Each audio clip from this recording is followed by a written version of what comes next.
make-up que je rachèterais automatiquement si je perdais ma trousse de make-up. J'en ai pris deux parce que je savais vraiment pas choisir, mais en termes de base, je prendrais toujours la Milk et la NYX. Ce qui est sûr, je les rachèterai toute ma vie. Elles font tenir ton make-up mais comme jamais. Pour le coup, franchement, c'est des valeurs sûres. C'est pour ça, si jamais je perds ma trousse de make-up, je la rachète direct. De fond de teint, si vraiment je perds ma trousse de make-up, je rachèterai toujours le Flawless Filter de chez Charlotte Tilbury. Je l'ai en double dans un carton en stock parce que vraiment, il est incroyable. Il fait un glow de malade mental. Pour le concealer, s'il y en a vraiment un que je rachèterai toute ma vie, c'est vraiment celui de Huda Beauty. Je l'adore, c'est mon bébé d'amour de toute ma vie. Bronzer, j'utiliserai toujours celui de chez Too Faced parce qu'il est incroyable. Il sent le chocolat, il est crémeux, il s'estompe super facilement.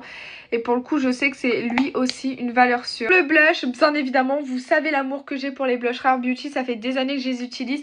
Je les ai toutes, vraiment toutes les teintes, sauf la teinte Lucky que j'espère toujours avoir. Je désespère pas. Vraiment, c'est des valeurs sûres. Ils sont pigmentés et vraiment, ils sont increvables. J'arrive pas à les terminer alors que ça fait très longtemps que je les ai. Donc pareil, je les rachèterai toute ma vie si je perds ma trousse de make-up. Bon, je pense que vous vous en doutiez. C'était tellement prévisible que j'allais choisir la poudre Huda si je perdais ma trousse de make-up parce que vraiment la poudre Huda, ça fait pareil des années que je l'utilise et vraiment je l'adore. Elle me déçoit pas depuis tellement d'années. D'ailleurs, on a changé de lumière, mais c'est normal, j'ai fermé le volet parce que les chats ils veulent se sauver, donc j'ai fermé, c'est normal que la lumière ait changé.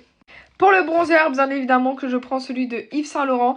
Il est increvable, j'ai même pas l'impression qu'on dirait que je l'ai utilisé, mais j'utilise très souvent. Après, comme j'en ai beaucoup, je l'utilise pas tout le temps.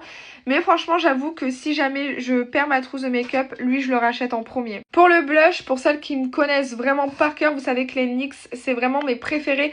Donc vraiment, je les rachèterai toute ma vie parce que franchement, ils coûtent genre 10 €. Hyper pigmentés, ils contiennent, je crois, plus de 8 grammes et c'est énorme. Pour le highlighter, bien évidemment, je rachèterai toujours celui de chez Fenty parce qu'il est incroyable, ça fait des années que je l'ai. Et quand je sais que j'ai pas d'highlighter qui pourrait faire bien sur mon teint, je mets lui direct et je sais que vraiment il illumine mon teint de fou malade. Il est incroyable, je l'adore. Pour les sourcils, j'utilise toujours les produits de chez Benefit. Pareil, ça fait des années que c'est une grande histoire d'amour entre moi et Benefit pour les sourcils. J'utilise tout le temps le brosse de terre de Benefit. Alors celui-ci, c'est un gel à sourcils. Il fixe trop bien, il tient toute la journée. Et ça, c'est un crayon qu'ils ont sorti il y a pas si longtemps que ça. Et en fait, il a 3 petites pointes et vraiment, il fait bien le sourcil. En fait, il fait des faux poils et ça, c'est trop bien. Pour le mascara, alors oui, Benefit a été détrôné. Mais Tarte, vraiment, ils ont sorti des bangers. Alors aujourd'hui, je porte, attendez, le mascara marron. C'est celui-ci, il fait des cils de dingue. Et vraiment, ce que j'aime le plus dans ce mascara, c'est qu'il se démaquille en 2 secondes. Et pour le spray fixateur, bien évidemment, je pouvais pas passer à côté de la marque Maybelline New York. Leur spray est incroyable, ça fait tellement longtemps que je l'utilise. Il me déçoit